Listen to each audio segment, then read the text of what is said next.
Good morning. This is your weekly update with Jim Stewart. I'm the Chief Investment Officer here at Worth Asset Management. Today is November 27, 2023. Last week was a shortened week due to Thanksgiving. We also had Black Friday, and early indication numbers look very positive. Today we have Cyber Monday, and tomorrow is Travel Tuesday. Wednesday, we get consumer confidence and Salesforce earnings, and I'll go over why that's important. And then Thursday, we get the Fed's preferred inflation gauge in the form of the PCE index. So let's jump on in and take a look. Okay, let's go over last week's market recap. The U.S. stock index continued their climb for the fourth week in a row as the S&P 500, NASDAQ World Index, and gold all posted gains of around 1% in a holiday-shortened trading week. All right, the Fed. Tuesday's release of the minutes from the most recent U.S. Federal Reserve policy meeting showed that the Fed officials gave no indications that they were inclined to begin cutting interest rates anytime soon. Here are some of the summaries from that meeting. All Fed members agreed to proceed carefully. The Fed sees rates remaining restrictive for some time.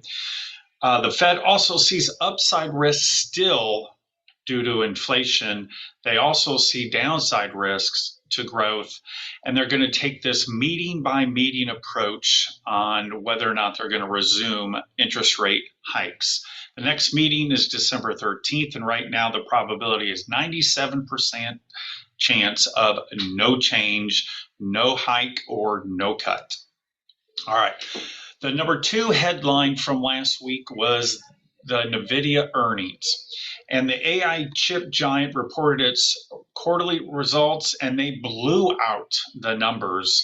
But, however, the stock kind of sold off after the earnings and through the next following day because they lacked visibility when it comes to the exports to China and everything that's going on over there in the regulations.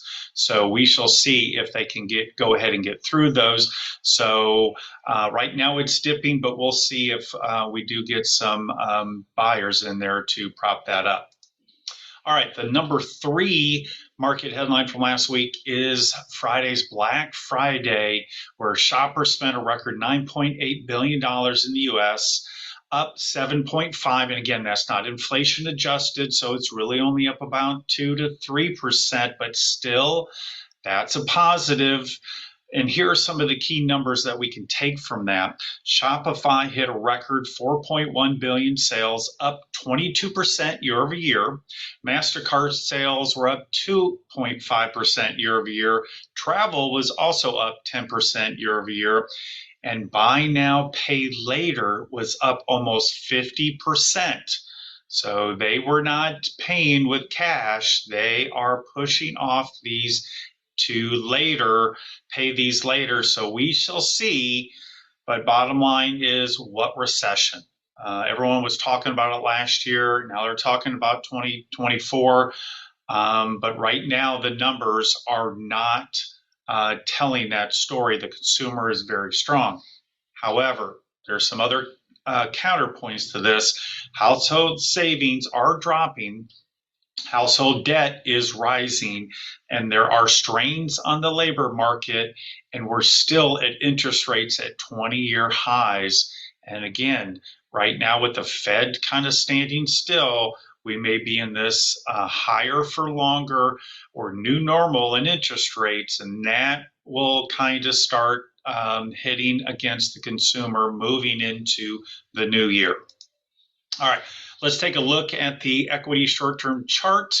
And a couple weeks ago, we started adding roughly around November 7th. And as you can see from the support and resistance zones, we're just right in the middle of this resistance zone. So we've got to get it above 4,600.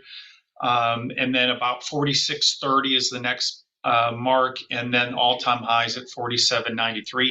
If we do that, that would be the Santa Claus rally heading into December. This was just a rapid bounce back off of a oversold condition.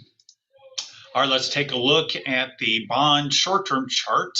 As you can see, we also started adding on the bond side and nibbling into some certain bonds in the portfolio. And so far, so good. As the yields are coming down, the bond prices are going up. All right, let's go over the top 3 market movers for this week.